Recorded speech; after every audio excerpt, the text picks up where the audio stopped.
আউযু বিল্লাহি মিনাশ শাইতানির রাজিম বিসমিল্লাহির রহমানির রহিম। আসসালামু আলাইকুম। সবাই কেমন আছেন? আশা করি সবাই ভালো আছেন। আমরা আমাদের প্রতিদিনকার মতো প্রতি সপ্তাহে যেভাবে আমরা ক্লাস শুরু করতেছি, আজকেও আমরা আমাদের ক্লাস আবারও শুরু করছি। যারা সামনে এবং অনলাইনে রয়েছেন তাদের সবাইকে আমাদের পক্ষ থেকে স্বাগতম। আমরা গত কয়েকটি ক্লাসে, প্রথম ক্লাসে আমরা একটি বিষয়ের আলোচনা করেছি, দ্বিতীয় ক্লাসে আরেকটি বিষয়ের। আজকে আমরা সেই প্রোগ্রামিং ল্যাঙ্গুয়েজ অধ্যায়ের প্রোগ্রামিং সি সম্পর্কে আলোচনা করব। তো আমাদের প্রোগ্রামিং সি আলোচনা গত ক্লাসে আমরা করেছিলাম এর প্রোগ্রামিং ল্যাঙ্গুয়েজ কি, তারপরে প্রোগ্রামিং সি কি, কে আবিষ্কার করেছেন। আপনারা কে বলতে পারেন কে আবিষ্কার করেছেন? আপনারা সবাই কমেন্টস বক্সে লিখেন যে প্রোগ্রামিং সি প্রথম কোন ল্যাবরেটরিতে আবিষ্কার হয়েছিল এবং কে প্রথম প্রোগ্রামিং সি আবিষ্কার করেছিলেন। আপনারা কষ্ট করে কমেন্ট বক্সে যদি লিখেন তাহলে আমরা আপনাদের উপস্থিতিও বুঝলাম, আর আপনারা যা একটু পড়ালেখা করেছেন সেটাও একটু আমাদের আইডিয়াতে থাকলো। আপনারা সবাই কমেন্ট বক্সে অবশ্যই আমাদের প্রশ্নটির উত্তর লিখুন। আজকে আমরা প্রোগ্রামিং সির যে জিনিসটি আলোচনা করব এটি অত্যন্ত গুরুত্বপূর্ণ। আপনাদের প্রথম অধ্যায় থেকে শুরু করে শেষ অধ্যায় পর্যন্ত এই জিনিসগুলো আমাদের জন্য অত্যন্ত দরকার হবে, এবং আমরা যদি প্রোগ্রামিং সিতে ভালো পরীক্ষা দিতে চাই বা আমরা ভালো করে শিখতে চাই তাহলে এই জিনিসগুলো আমাদের গুরুত্বপূর্ণ। আমরা প্রত্যেকটি বিষয়ের আলোচনা করব না, মূলত আমাদের সিলেবাসে যতটুকু হলে আমাদের পরীক্ষায় ভালো করা যাবে ঠিক ততটুকু আলোচনা করার আমরা চেষ্টা করব। কারণ হলো আমাদের এখানে অনেক ডিটেলস সিলেবাস নেই যে আপনারা প্রোগ্রামিং শিখেই যাবেন, সেরকম না। তবে এমন একটা পর্যায়ে বুঝবেন যে আপনি প্রোগ্রামিং সি পরবর্তীতে যদি এর অ্যাডভান্স লেভেল শিখতে চান তাহলে আপনার আর কোনো সমস্যায় পড়তে হবে না। তো আমরা আজকে প্রথমে যে জিনিসটা দেখব সেটা হলো যেটা আমরা দেখতে চাই সেটা প্রথমে দেখব format of C. Format of C আপনাদের বইতে আছে। ফরম্যাট অফ সি বলতে আমরা সিটা কোন ফরম্যাটে আমরা সাধারণত আমাদের ব্যবহৃত সির ফরম্যাট হলো আমাদের তিন ধরনের। প্রথমটা আমাদের যেটা আছে সেটা হলো ইনক্লুড ফাইল।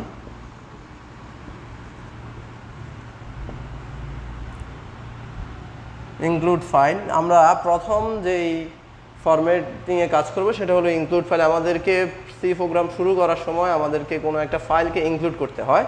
তো ইনক্লুডটা কি? ইনক্লুড ফাইল কোনগুলোকে আমরা ইনক্লুড ফাইল বলি? যেগুলো প্রথমে হ্যাশ চিহ্ন দিয়ে শুরু হবে। এটাকে আমরা বলি প্রি প্রসেসর ডাইরেক্টিভ।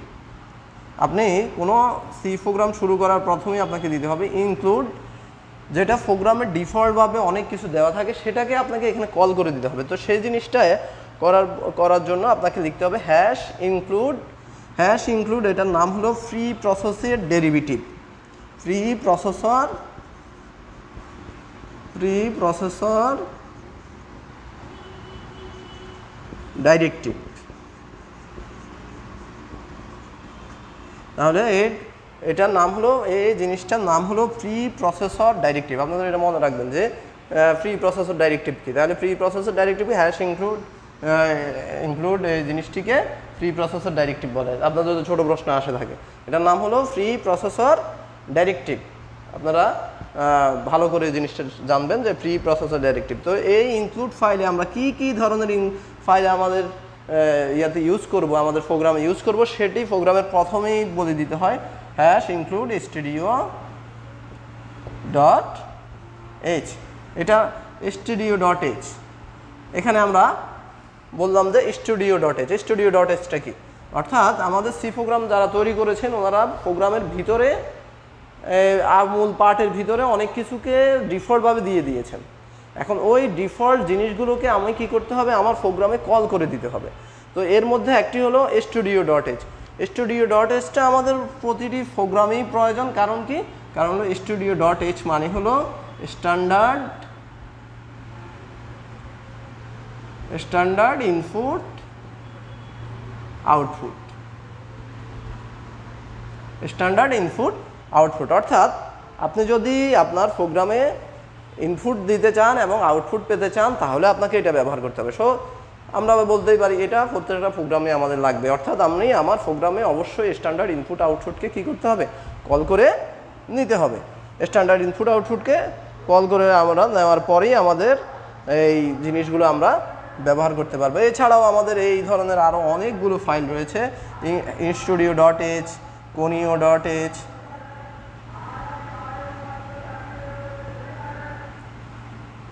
conio.h রয়েছে। conio.h হলো আমাদের কনস্টিটিউট, এটার নাম হলো const input output.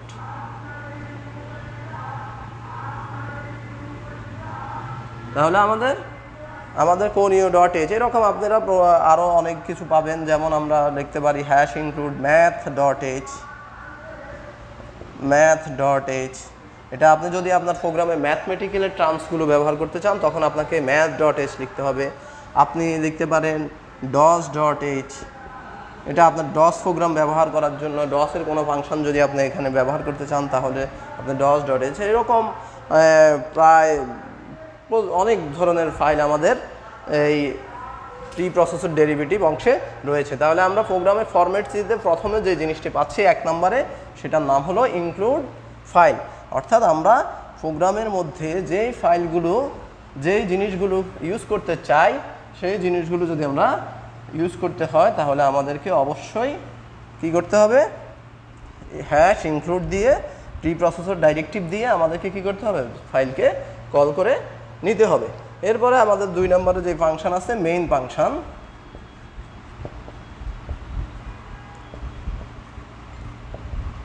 Main function অর্থাৎ প্রোগ্রামের মধ্যে যদি কোনো প্রোগ্রাম লিখতে হয় তাহলে প্রোগ্রামটাকে এই মেইন ফাংশনের ভিতরে আপনি কল করে নিতে হবে। মেইন ফাংশন কল করার নিয়ম হলো আপনি এখানে মেইন লিখবেন, মেইন লিখে এভাবে চিহ্ন দিবেন, এরপরে মেইন ফাংশনের স্টার্ট হবে সেকেন্ড বন্ধনী দিয়ে এবং এটা শেষ করতে হবে ফার্স্ট সেকেন্ড বন্ধনী দিয়ে, এটাকে শুরু এবং শেষ।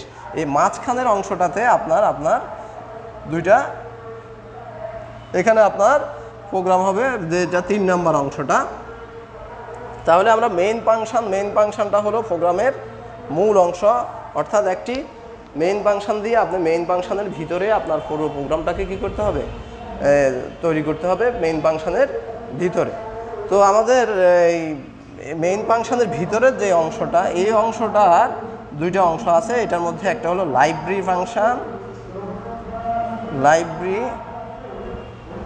ফাংশন আর হলো ইউজার ডিফাইন ফাংশন।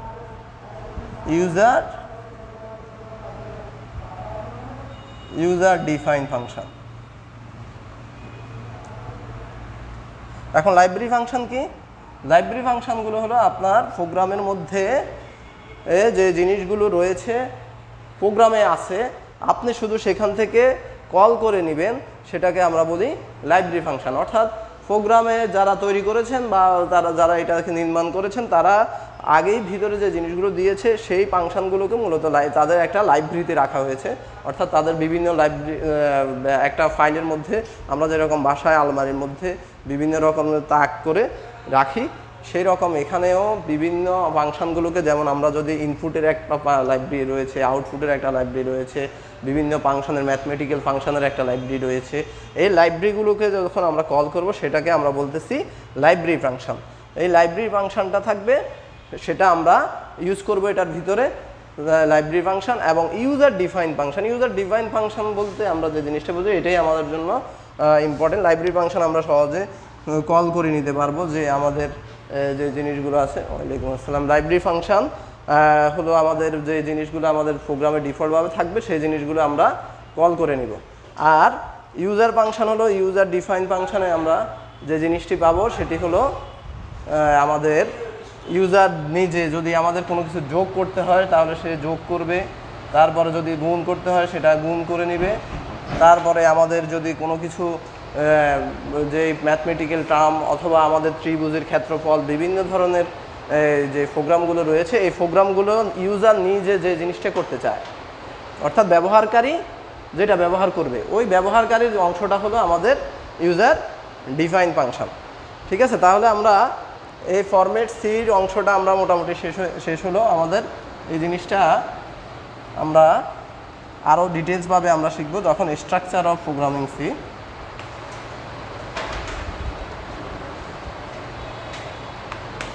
আমরা এরপরে যে জিনিসটা নিয়ে আলোচনা করব সেটা হলো স্ট্রাকচার অফ প্রোগ্রামিং সি।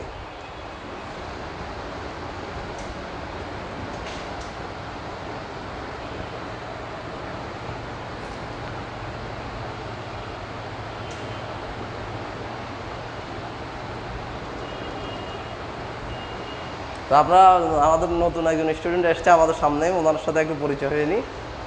ভাইয়ের নাম কি? জি, প্রণব সূত্রধর। বাসা কোথায়? লক্ষ্মীপুরে। ওখান থেকে আসছেন? হাজিপাড়াতে। হাজিপাড়া, আচ্ছা হাজিপাড়া। আমি চাকরি করি তো লক্ষ্মীপুর ভবানীগঞ্জ, আপনাদের উপর দিয়ে যাই সবসময় গাড়ি দিয়ে। আচ্ছা ঠিক আছে, বসেন। কোথাও আছেন নাকি?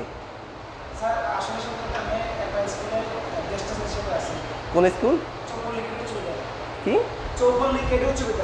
ও আচ্ছা, এটা শুনি নেই। আচ্ছা, ভিতরে। ও আচ্ছা ঠিক আছে, ওখানে গেস্ট টিচার হিসেবে আছেন। নিবন্ধন দিচ্ছেন নাকি? ফিজিক্সে। ও আচ্ছা ঠিক আছে। ফিজিক্সে হলে তো আপনার সাবজেক্টটি নিয়ে আলোচনা করতেছি। ফিজিক্সে কিছু আমাদের আইসিটি সাবজেক্টের জিনিসপত্র আছে, তবে আমাদের এই সিলেবাসের মধ্যে আসলে ওই, হ্যাঁ না, এইখানে দেয় নাই এগুলো এখানে এগুলো দেয় নাই। এটার মধ্যে আমাদের প্রোগ্রামিং সেকশনটা দিয়েছে, তারপরে আমাদের এই কম্পিউটার বেসিক জিনিসগুলো দিছে, তারপরে অ্যালগোরিদম দিছে কিছু। কিন্তু ওই ফিজিক্সে যে জিনিসগুলো আলোচনা হয়েছে সেগুলো হলো সংখ্যা পদ্ধতি, ডিজিটাল ডিভাইস সম্পর্কে মূলত আলোচনা হয়েছে। আপনি বসে কথা বলছেন। ও আচ্ছা বুঝছি। আমি তো আইসিটি টিচারই, আইসিটির পড়ছে, আর আমি ডিপ্লোমা পড়ছি ইলেকট্রনিক্সের উপরে, যার কারণে আমার ডিভাইস সেকশনের উপরে মোটামুটি আমরা প্র্যাকটিক্যালি সবগুলো প্র্যাকটিক্যালি করছি। And gate, or gate, not gate যা আছে সব প্র্যাকটিক্যালি করা হয়েছে। আচ্ছা, তো আমরা প্রোগ্রামিং সি সম্পর্কে তো অবশ্যই তাইলে আপনি যেহেতু পড়ান নিশ্চয়ই এটার প্রতি ধারণা আছে কিছু। তো দেখেন, স্ট্রাকচার অফ প্রোগ্রামিং সি যেটা, সেটার মধ্যে আমাদের বইতে যেটা আছে খুব স্ট্যান্ডার্ড করেই দেওয়া নাই। তো আমাদের এখানে যে ফাংশনগুলো আছে এই ফাংশনগুলো সম্পর্কে আসলে আমরা আলোচনা করব মূলত। তো প্রথমে যেটা আছে সেটা হলো ডকুমেন্টেশন সেকশন।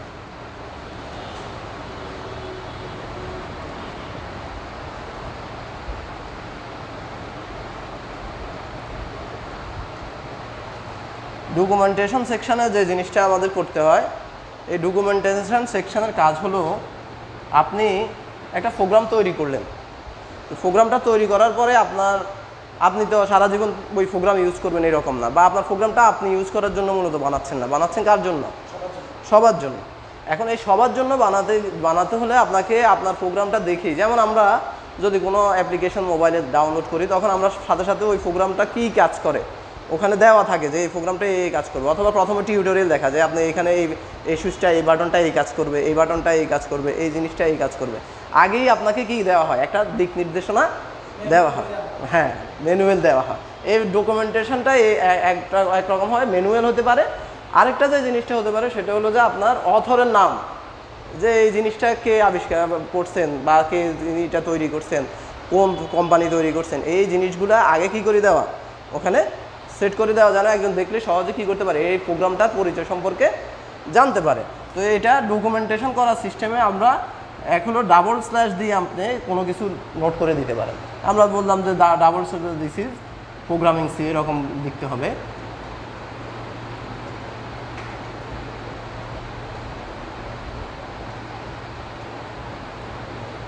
এভাবে একভাবে লেখা যায়। এছাড়া আপনি আরোভাবেও কমেন্ট করতে পারেন, সেটা হলো আপনি এটার ভিতরের দিকে, বলতে গেছে ভিতরের দিকে স্ল্যাশ চিহ্ন দিয়ে ভিতরের দিকে লিখতে পারেন যে এটা মানে ত্রিভুজের ক্ষেত্রফল নির্ণয়ের সূত্র। আপনি লিখলেন ত্রিভুজের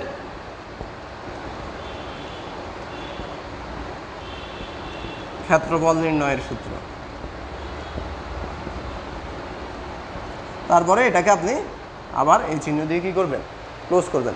তাহলে আপনার এই জিনিসটা প্রোগ্রামে কোনো কী করবে না, আলটিমেটলি কোনো এফেক্ট করবে না। কিন্তু আপনি এই চিহ্ন দিতে যদি ভুল হয়ে যায় তাহলে কিন্তু আর হবে না। এই চিহ্ন অবশ্যই আপনাকে কী করতে হবে, দিতে হবে, নাহলে আপনার প্রোগ্রামের আউটপুটটা কী হবে, এলোমেলো হয়ে যাবে। তো সুতরাং আপনাকে কোনো জিনিস যদি এই ডকুমেন্টেশন করতে হয় তাহলে এটা প্রসেস হলো হয় আপনাকে ডাবল স্ল্যাশ দিয়ে লিখতে হবে এভাবে, আর না হলে হ্যাঁ একটা স্ল্যাশ দিয়ে স্টার চিহ্ন দিয়ে তারপরে হ্যাঁ প্রথমে এবং শেষে, এই দুইভাবে আমরা আমাদের কি করতে পারি প্রোগ্রামিং সি এর ডকুমেন্টেশনটা করতে পারি। তো এরপরে আমাদের যে সেকশনটা আসে সেই সেকশনের নাম হলো লিঙ্ক সেকশন।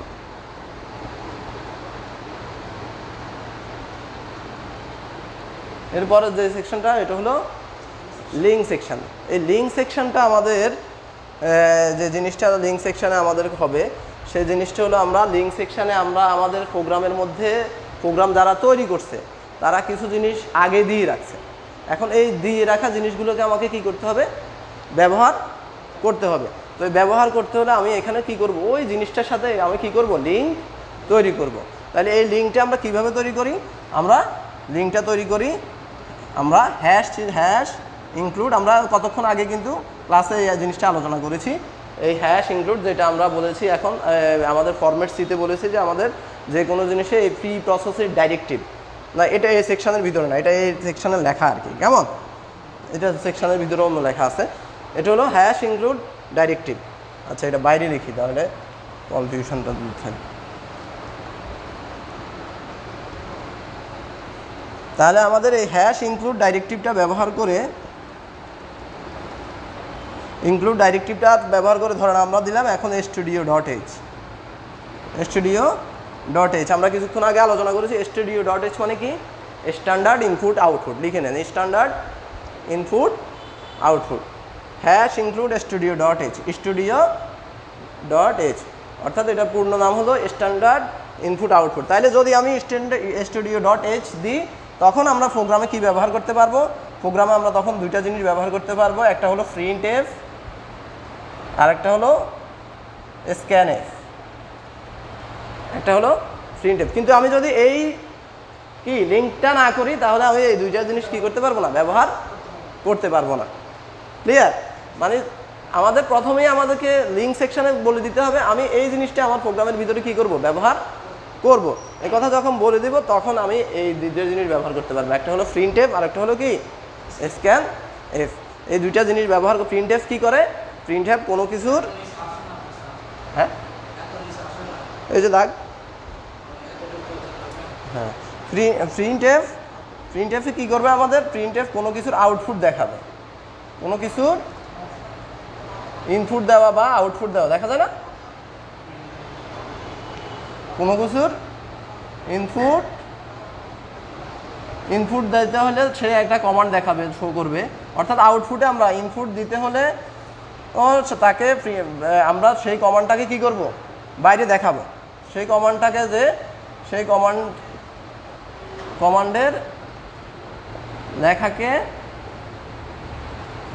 বাইরে দেখাবে।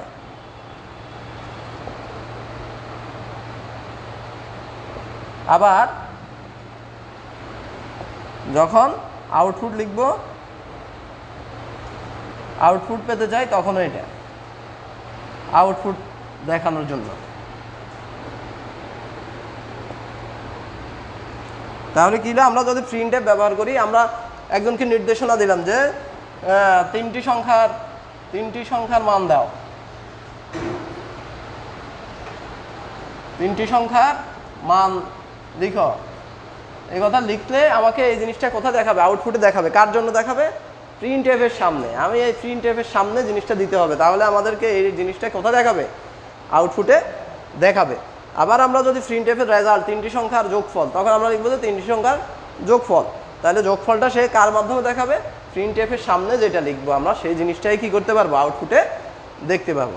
এরপর হলো scanf। scanfটা কি করে, scanfটা আমাদের কি করে, scanfটা আমাদের কোনো কিছুর ইনপুটকে গ্রহণ করে, যেমন আমি তিনটি সংখ্যার মান লিখলাম, সেই জিনিসটা সে আগে কি করবে, সেখান থেকে গ্রহণ করে নিবে।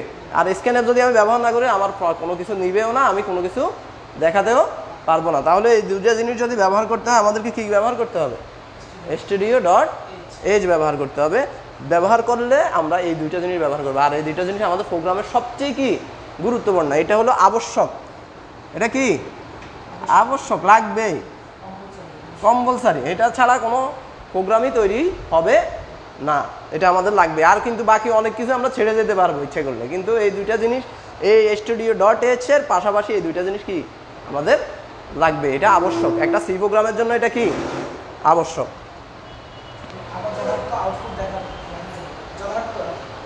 হ্যাঁ, আবার যখন যখন লিখতে চাইছে এটাকে, যখন আউটপুট দেখানোর জন্য বা আবার আউটপুট দেখানোর জন্য এটা লিখলে হবে, আবার আউটপুট দেখানোর জন্য। একই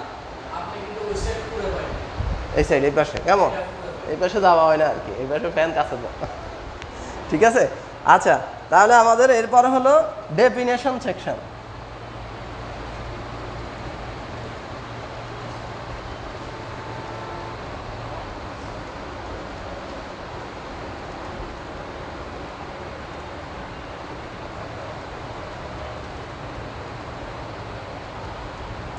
লিঙ্ক সেকশনের পরে আমরা যে সেকশনটা পাবো সেটা হলো ডেফিনেশন সেকশন। লিঙ্ক সেকশনের সাথে, হ্যাঁ, এটা বলো ডেফিনেশন সেকশন। জি,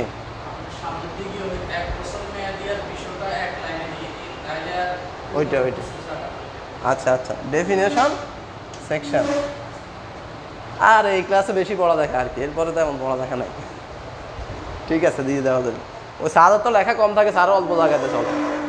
আচ্ছা, তারপর ডেফিনেশন সেকশন হলে কি, আমরা তো ডেফিনেশন মধ্যে বুঝি, ডেফিনেশন হলো আমাদের মানে আমাদের ভিতরে আমরা কি কাজ করব সেই জিনিসটা আমরা আগে কি করা, আমাদের এখানে বলে দিতে হবে যে আমরা এখানে এই জিনিসটা করব, ডেফিনেশন করা। ডেফিনেশন সেকশন, হ্যাঁ, শিরোনাম আর কি। ডেফিনেশন সেকশনটা আমাদের খুব বেশি একটা প্রয়োজন হয় না, আমরা ব্যবহার করি না তেমন একটা। যখন আমরা প্রোগ্রাম ব্যবহার করি, অনেক ক্ষেত্রে যারা বড় প্রোগ্রাম করে তারা এখানে ডেফিনেশন দিয়ে দেয় যে এই প্রোগ্রামের ওই যে আমরা বললাম যে ম্যানুয়াল তৈরি করা, এরকম ম্যানুয়াল। আসলে ডকুমেন্টেশন সেকশনে ম্যানুয়াল তৈরি করে না, ওখানে বলে দেয় শুধু অথরিজন বা আর বাকি ডেফিনেশন সেকশনে আসে এটা কি করে বিস্তারিত আমাদের আলোচনা করে। বিস্তারিত আলোচনা করার পরে আমাদের যে জিনিসটা থাকে সেটা হলো গ্লোবাল ভেরিয়েবল সেকশন।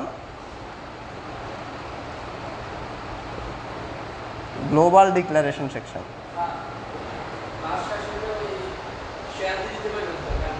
ডিক্লারেশন নিচে যাবে? আচ্ছা ঠিক আছে, পারবো, হ্যাঁ আচ্ছা ঠিক আছে, পারবো, সমস্যা নেই।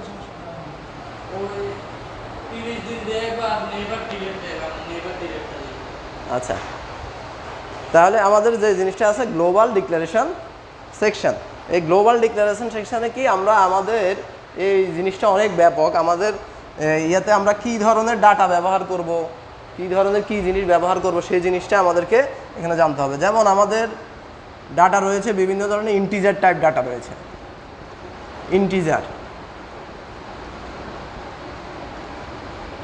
Type data. কেমন, এই ইন্টিজার টাইপ ডাটা কী রকম? ইন্টিজার টাইপ ডাটা জানেন নি? আপনি জানেন ইন্টিজার টাইপ ডাটা? আচ্ছা, ইন্টিজার হলো কি? ইন্টিজার হলো পূর্ণ সংখ্যা। ইন্টিজার কি? পূর্ণ সংখ্যা। খেয়াল রাখতে হবে, ইন্টিজার হলো পূর্ণ সংখ্যা। ঠিক আছে, ইন্টিজার হলো কি না, আমাদের প্রোগ্রামিং সি তো বাংলা যায়, প্রোগ্রামিং সি তো ইংলিশে লিখতে। আচ্ছা আচ্ছা, সমস্যা নেই। তাহলে ইন্টিজার হলো কি? পূর্ণ সংখ্যা। তারপরে হলো ফ্লোটিং ডাটা, অর্থাৎ ফ্লোট ডাটা টাইপ। তাহলে ফ্লোট হলো কি? ভগ্নাংশ। ফ্লোট হলো ভগ্নাংশ। তাহলে আমরা যদি ইন্টিজার টাইপ ডাটা ব্যবহার করতে হয়, আমাদেরকে ইন্টিজার টাইপ ডাটার জন্য যে ফাংশনটা ব্যবহার করতে হয় সেটা হলো আমরা লিখতে হবে, এই ইন্টিজার টাইপের জন্য আমাদের যেটা লিখতে হবে সেটা হলো ইন্ট লিখতে হবে প্রোগ্রামের প্রথমে। প্রোগ্রাম বড়তে কি লিখতে হবে? ইন্ট। তাহলে আমরা প্রোগ্রাম করতে গেলে, আমরা যদি এগুলো ভালোভাবে না শিখি তাহলে প্রোগ্রাম করতে গেলে ইন্ট লিখছি কি জন্য প্রশ্ন আসবে তখন বারবার। হ্যাঁ হ্যাঁ হ্যাঁ, মানে প্র্যাকটিক্যাল বলতে আমরা যদি এই জিনিসগুলো আমাদের বইতে ওইভাবে ব্যাখ্যা করা নাই, এই আমাদের যে বই এই সিলেবাসের জন্য দিছে, কিন্তু ওরা প্রোগ্রাম দিয়ে দিছে। এখন প্রোগ্রাম দিয়ে দিছে, আপনি তো প্রশ্ন করবেন যে ইন্ট কেন ব্যবহার করছে স্যার, এখানে %d এটা কী জিনিস, সব মানে গোলক দাদা মনে হবে, কিন্তু আসলে তো গোলক দাদা না। যখন আমরা সবগুলো জানবো তখন আমাদের কাছে কি লাগবে না, এটা গোলক দাদা লাগবে না। যেমন আমরা দেখবো ইন্ট, এখন আমি ইন্ট দেখার সাথে সাথে বুঝবো যে এটা একটা ইন্টিজার টাইপ ডাটা, পূর্ণ সংখ্যা ডাটা নিব। আমরা এই প্রোগ্রামের মধ্যে পূর্ণ সংখ্যা ছাড়া অন্য কোনো ডাটা কি করতে পারবো না, নিতে পারবো না। এটার নাম হলো, তাহলে কি ব্যবহার করতে হবে? Integer type. আর এটার জন্য কি ব্যবহার করতে হবে? ভগ্নাংশ, এটা হলো ফ্লোট। তাই এটা আমরা প্রোগ্রামে যে জিনিসটা ব্যবহার করব আমরা সেটার জন্য লিখব এফ ব্যবহার করা হয়। এটাতে ফ্লোট সরাসরি লেখা হয় না, এফ %f ব্যবহার করা হয়। কেমন? তারপরে আমরা এগুলাকে যেমন ইন্টের জন্য যদি আমরা প্রোগ্রামের ভিতরে কোনো সময় আমরা আবার দেখি যে %d লেখা, কি লেখা? %d, তখন আমরা সেটাকেও বলবো কি, এটার নাম হলো ফরম্যাট স্পেসিফায়ার। এটার নামটা শিখে রাখা দরকার, ফরম্যাট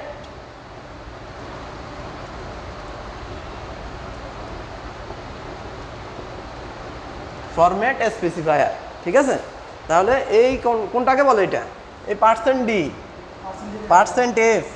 আমরা যদি এগুলো দেখি, আমরা ফরম্যাট স্পেসিফায়ার দেখেই বুঝবো যে এখানে ইন্টিজার টাইপ ডাটা হবে। আবার যখন %f দেখবো তখন বুঝবো যে এখানে ফ্লোটিং টাইপ ডাটা হবে। কি টাইপ ডাটা হবে? ফ্লোটিং টাইপ, ভগ্নাংশ ডাটা হবে। তারপরে আমাদের আরেকটা আছে ক্যারেক্টার টাইপ। 3 নাম্বার আমরা লিখি, এই পাশটা পাচ্ছি, জানি যে এই পাশ দেখা যায় না, দেখা যায় তো এই পাশ না? হ্যাঁ, ক্যারেক্টার টাইপ। তাহলে character type, character data type. তাহলে ক্যারেক্টার টাইপের আমরা যেটা ব্যবহার করব সেটা হলো %c। ফরম্যাট স্পেসিফায়ার কি? তাই এটা %c। তাহলে আমরা পাইলাম %d, %c, %f। এছাড়াও আমাদের আরও বেশ কিছু ফরম্যাট স্পেসিফায়ার আছে, তো কিন্তু আপনাদের সিলেবাসের দরকার নাই, এই জন্য আমরা আর বেশি যাব। কোথায়? ক্যারেক্টার টাইপ হলো %c যখন থাকবে তখন আমরা ওখানে কোনো সংখ্যা ব্যবহার করব না। যেমন আমরা অনেক সময় কি ব্যবহার করি? ABCD যদি শুধু ব্যবহার করি, যে আমাদের এখানে ABCD লিখতে চাই হয়তো একটা প্রোগ্রাম, তখন আমরা এটা ব্যবহার করলাম। অথবা আমরা একটা প্যারাগ্রাফ লিখবো, ঠিক আছে না, ডকুমেন্ট তৈরি করব। ডকুমেন্টে তো আর বিভিন্ন নাই। আমরা যখন কোথাও দেখি যে প্রোগ্রামগুলোতে দেখি অনেক জায়গায় তো শুধু ডকুমেন্ট পড়া যায়, ডকুমেন্ট পড়তে পারতেছি, তাইলে ডকুমেন্ট, আমরা তো বাইরে ডকুমেন্ট দেখতেছি কিন্তু ভিতরে তো আসলে প্রোগ্রাম। তাহলে সেখানে এই প্রোগ্রামটা ব্যবহার করার জন্য তারা কি ক্যারেক্টার টাইপ ডাটা ব্যবহার করে। যে এখানে ক্যারেক্টার, আপনি যখন মাইক্রোসফট অ্যাক্সেস, আপনাদের সিলেবাসে কিন্তু আছে, তো মাইক্রোসফট অ্যাক্সেস যখন ব্যবহার করেন তখন আগে কি ব্যবহার করবো আপনি দিয়ে দিতে হবে। আপনি কি ক্যারেক্টার ব্যবহার করবেন, নাকি নাম্বার ব্যবহার করবেন, নাকি এই কী ব্যবহার করবেন, সেটা আপনি কি আগে দিয়ে দিতে হবে। তো তাহলে আমরা মোটামুটি এই তিনটা আমাদের সিলেবাসের অন্তর্ভুক্ত যেগুলো সেগুলো আমরা দেখলাম। একটা হলো %d ইন্টিজার টাইপ, আরেকটা হলো %f ফ্লোটিং টাইপ, আরেকটা হলো %c, এটা হলো ক্যারেক্টার টাইপ। এটা হলো কি ক্যারেক্টার টাইপ। এই 3 ধরনের ডাটা আমরা ইউজ করব কোথায়? গ্লোবাল যে ডিক্লারেশন সেকশন আছে, এবং আমাদের নিচে আরেকটা সেকশন আসবে, সেটার মধ্যেও আমরা ডিক্লারেশন সেকশন, শুধু ডিক্লারেশন সেকশন আছে একটা, সেটার মধ্যেও আমরা আসলে এই জিনিসটা ব্যবহার করব।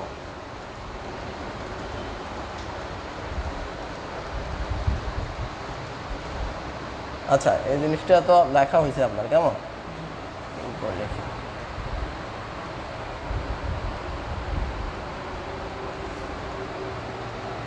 তারপরে গ্লোবাল ডিক্লারেশন সেকশনের পরে যে সেকশনটা আসবে সেটা হলো মেইন সেকশন।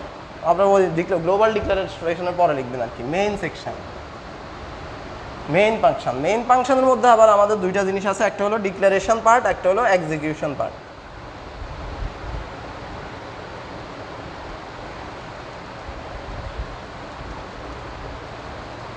ডিক্লারেশন আর একটা হলো এক্সিকিউটেবল।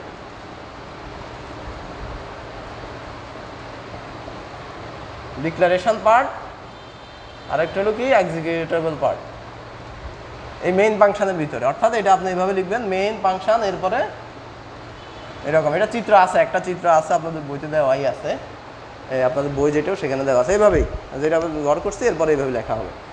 ধরেন আমার এই ঘর আছে, উপর থেকে ওগুলো আসলো আর কি, কেমন? এরপরে এটা আপনাদের পরীক্ষার জন্য খুব দরকারি, এটা কিন্তু এই ঘরটা কিন্তু আসবে পরীক্ষায়, কথা বলছেন না?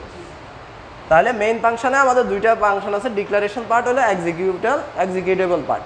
ওই ডিক্লারেশন পার্টটা আমরা মোটামুটি ওই যে মেইন গ্লোবাল ডিক্লারেশন যেটা অনেকটা ওই টাইপেরই, ঠিক আছে? এখানে হ্যাঁ ইন্টিজার ফ্লোট, ওই জিনিসগুলো আমরা আবার এখানে এসে কি করতে পারি, ইচ্ছে করলে ইউজ করতে পারি। তবে এইটা আগের প্রোগ্রামগুলোতে কীভাবে ইউজ করতো? ইন্ট ইনক্লুড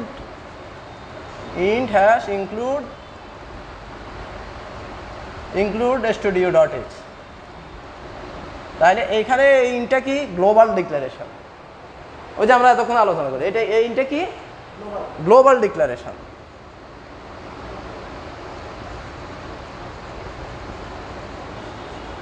এটা হলো গ্লোবাল ডিক্লারেশন। কেমন, আমি পুরো লিখলাম না। আর এই যে এই ডিক্লারেশনটা আমরা লিখবো কি, এই ডিক্লারেশনটা আমরা লিখবো মেইন ফাংশন লিখে আমরা এবার লিখবো ইন্টিজার এ বি সি, হয়তো লিখলাম আমরা 3টা প্রোগ্রামের ডাটা। এই জিনিসটা হলো শুধু ডিক্লারেশন পার্ট, যেটা মেইন ফাংশনের একটা অংশ, যেটা মেইন ফাংশনের একটা কি অংশ, এটা হলো মেইন ফাংশনের কি ডিক্লারেশন পার্ট। বোঝা গেছে?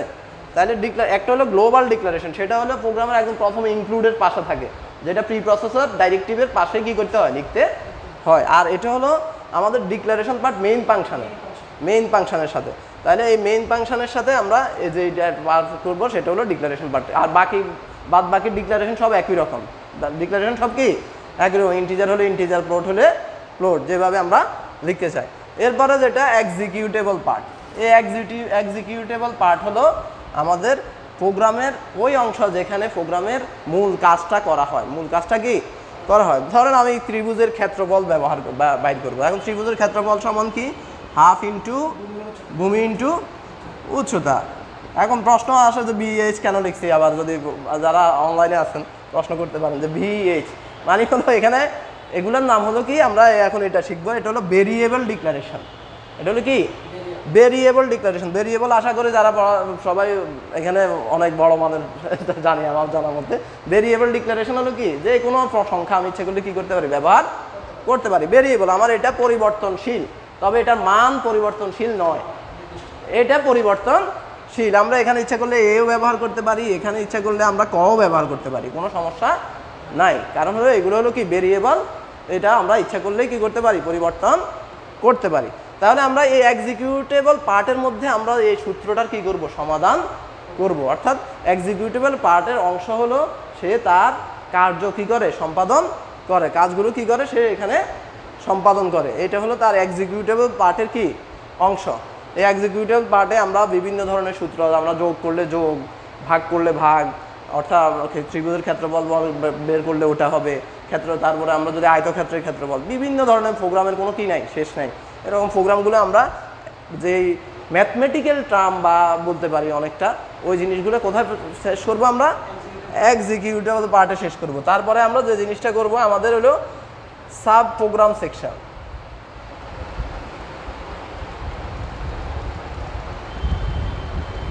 এটা আমাদের less important, sub program section.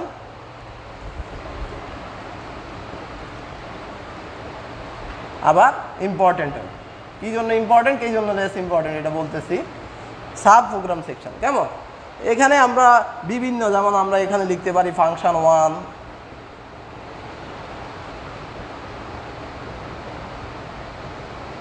Function 2, function 3 বা ফাংশন n পর্যন্ত এরকম লিখতে পারি, আপনাদের বইতে দেওয়া আছে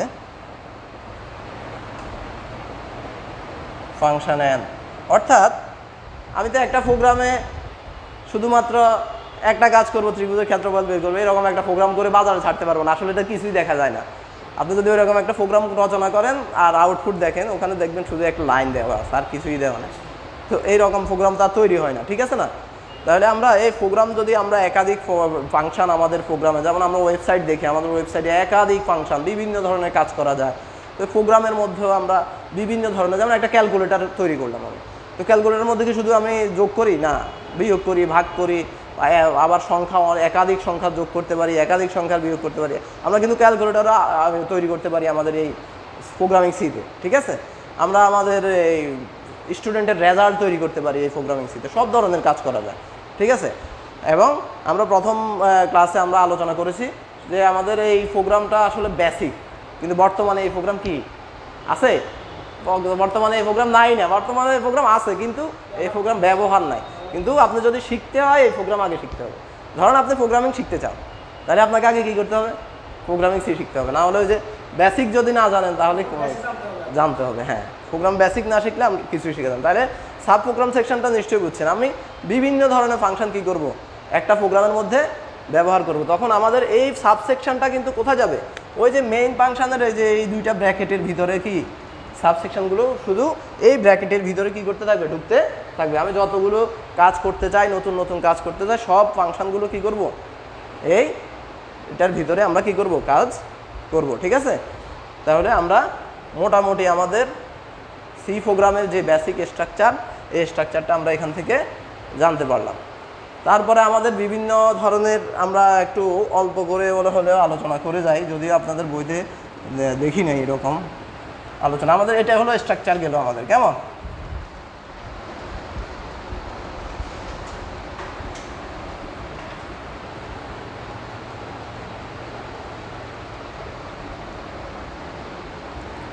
অর্থাৎ আমরা নর্মালি যে কাজ করি সেটা হলো যে আমাদের এই প্রোগ্রামগুলোতে আমরা সাধারণত বিভিন্ন ধরনের স্পেশাল কিছু চিহ্ন ব্যবহার করে থাকি, যাদেরকে আমরা অপারেটর বলি, যাদেরকে আমরা কি করি, অপারেটর বলি। যেমন আমরা প্রোগ্রামের ভিতরে যদি এইরকম দুইটা জিনিস দেখি, আমরা তো বুঝবো না যে এটা কি আসলে।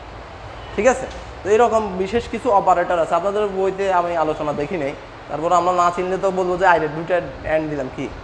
তো এটা আসলে এগুলো হলো বিট ওয়াইজ, এটাকে বলে বিট ওয়াইজ। ঠিক আছে, বিট ওয়াইজ বা অ্যান্ড গেট বলে। কি বলে? And get. অ্যান্ড গেটে কী করে এটা তো বুঝেন। অ্যান্ড গেট করে, যারা পড়ে না আসলে, অ্যান্ড গেট কী করে, গুণ করে। তবে যৌক্তিক, এটাকে আমরা গুণ করে বলতে পারবো না, এটাকে কি করে, যৌক্তিক গুণ করে। এটা হলো লজিক্যাল ফাংশন। এগুলো কি ফাংশন? Logical operator. মূলত আমরা এটা বলি লজিক্যাল অপারেটর। এখানে লজিক্যাল অপারেটর বেশ কিছু লজিক্যাল, এটা এক ধরনের আছে, এটাকে আমরা অ্যান্ড গেট বিট ওয়াইজ বলা হয়। আবার এটাকে শুধু একটা দিলে অ্যান্ড হবে, কিন্তু এটাকে অ্যান্ড গেট বিট ওয়াইজ বলা হয়। ঠিক আছে, তারপরে আমাদের আবার দুইটা চিহ্ন পাওয়া যায় এইরকম, এটাকে আমরা কি বলি, অর গেট বলি। কেমন? এরকম অ্যান্ড গেট, অর গেট, বিভিন্ন রকম। তাহলে এগুলোকে আমরা কি বলি, মূলত এরকম কিছু চিহ্ন আছে, এগুলোকে আমরা বলি লজিক্যাল অপারেটর। এগুলো কি লজিক্যাল অপারেটর। তারপরে আমাদের আছে এরকম কিছু চিহ্ন আছে, বেশি ব্যবহৃত হয়। এই দুইটা, এই চিহ্নগুলো আমাদের কি হবে, বেশি ব্যবহৃত হয়। তাহলে এটা কি, এটা হলো ইকুয়াল টু। এটা কি, ইকুয়াল টু, সর্বসম এটাকে বলে নাকি বাংলায়। তারপরে এটা কি, less than or, greater than or equal. তারপরে এটা হলো লেস দেন অর ইকুয়াল। এই ফাংশন, এই দুটো কিন্তু আমরা সবচেয়ে বেশি ব্যবহার করি এখানে আমাদের সি প্রোগ্রামে। কেমন? তাহলে এগুলো হলো আমাদের লজিক্যাল অপারেটর, অ্যারিথমেটিক্যাল অপারেটর। কেমন? এটা হলো কি, অ্যারিথমেটিক্যাল অপারেটর, অ্যারিথমেটিক্যাল অপারেটর।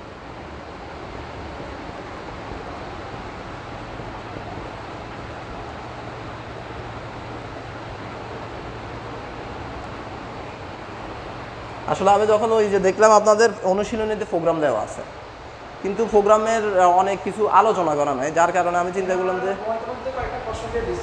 হ্যাঁ, সরাসরি প্রোগ্রাম দেওয়া আছে, প্রশ্ন দিয়ে দিছে। এখন ওই এগুলো সম্পর্কে বিস্তারিত আলোচনা করতে গেলেও আবার অনেক সময়ের প্রয়োজন। ঠিক আছে, অপারেটর আছে 6 ধরনের, মোট 6 ধরনের অপারেটর আছে মনে হয় সম্ভবত সি প্রোগ্রামে। হ্যাঁ, অ্যারিথমেটিক্যাল, লজিক্যাল, তারপরে ফাংশনাল, বিভিন্ন 6 ধরনের অপারেটর আছে, কিন্তু আমাদের বইতে ওইভাবে নাই। আমরা তাই যেগুলো আমাদের আসবে সামনে আলোচনা, প্রোগ্রামের আলোচনা আসবে, সেগুলো আমরা কি করব, আলোচনা করব। যেটা আমাদের বুঝি না তখন ওই জিনিসটা নিয়ে আলোচনা করব। তো আজকে আমরা মোটামুটি স্ট্রাকচার অফ সি এর ক্লাস আলোচনা করেছি। আজকে আমাদের এই পর্যন্তই থাকবে। আশা করি সবাই ভালো থাকবেন। আমাদের সামনেই আছে, আপনারা কে সবাই সামনাসামনি আসলে অবশ্যই বেশি ভালো হতো, কারণ হলো সামনাসামনি ক্লাসের মজা। আমাদের স্যার আছেন, উনি নিজেই স্যার। তো আমাদের আসলে সশরীরে ক্লাসের, আমাদের শিক্ষামন্ত্রীও গত ইয়েতে বলছেন যে সশরীরে ক্লাসের যেই আবেদন, ওই আবেদনটা আসলে অনলাইনের ক্লাসের আবেদনের সমান না। এখন যদি সবাই থাকতো, দেখা গেছে এখানে 10টা প্রশ্ন আসতো, তাহলে আমারও কি হতো, আমারও জিনিসগুলো জ্বালাই করা হয় না এখন, কারণ সরাসরি ক্লাস নেওয়া হয় না, অনলাইনে যা মুখস্থ করি রাখি তাই বলি দিই। তাহলে এগুলা আশা করি আপনারা তারপরও ভিডিওটা যারা না বুঝে থাকেন অবশ্যই আপনারা ভালো করে দেখবেন, কারণ আজকের বিষয়টা অনেক গুরুত্বপূর্ণ।